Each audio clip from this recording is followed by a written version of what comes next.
Alors moi, je suis le professeur Ansanké Melosanga, professeur associé à l'université pédagogie nationale IPEN et à l'université protestante. J'enseigne le droit, la protection de l'enfant, le droit international humanitaire et les droits de l'homme et liberté fondamentale. Alors, je suis venu ici, je suis en qualité de conseiller auprès du ministre délégué à la francophonie de la diaspora congolaise. J'aimerais faire passer un message. J'ai vu les Belges sont venus ici pour faire un point de presse où ils accusent les Congolais, les agences de voyage. Non, le problème c'est les Belges.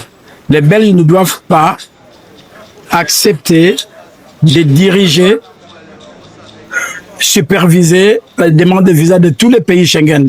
Les pays comme l'Allemagne, la France, et même la Belgique, l'Italie, le Portugal, la Hollande, c'est des grands pays. Et un petit pays ne peut pas diriger toutes ces demandes. Ça crée des suffisances par rapport au rendez-vous.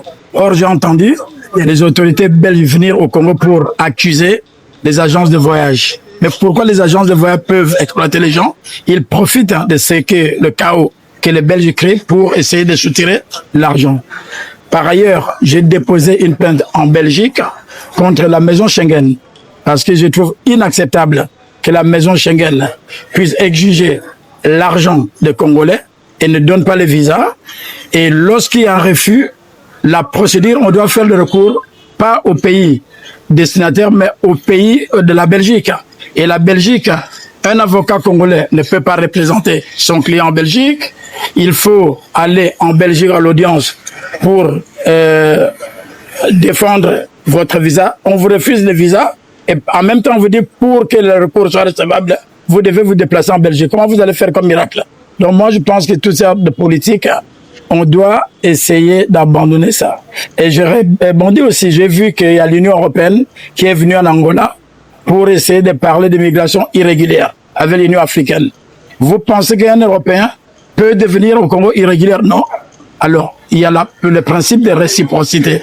Donc moi, je demande à nos autorités, et je suis content d'être ici, j'en ai vu la première ministre, je suis conseiller au ministère chargé de la diaspora. Vous lui avez soumis cette proposition? J'ai déjà soumis, c'est parmi les recommandations de notre atelier, il y en a dedans, mais par contre pour moi, il faut avoir l'effectivité des droits. Le Congolais doit avoir l'effectivité de ses droits.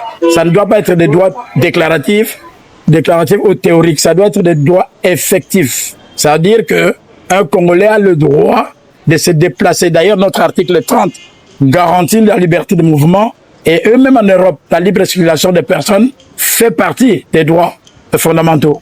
Donc, un Congolais a le droit de se déplacer et on doit éviter l'entrave d'empêcher le Congolais de se déplacer comme il veut.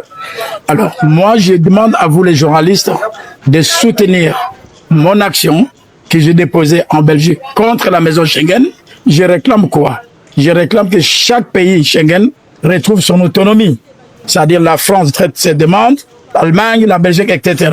Donc, moi, je demanderai aussi que les avocats congolais puissent avoir aussi l'accès d'aller accompagner ou défendre leurs clients au pays où la personne a dû se rendre. Voilà ce que je pourrais vous dire.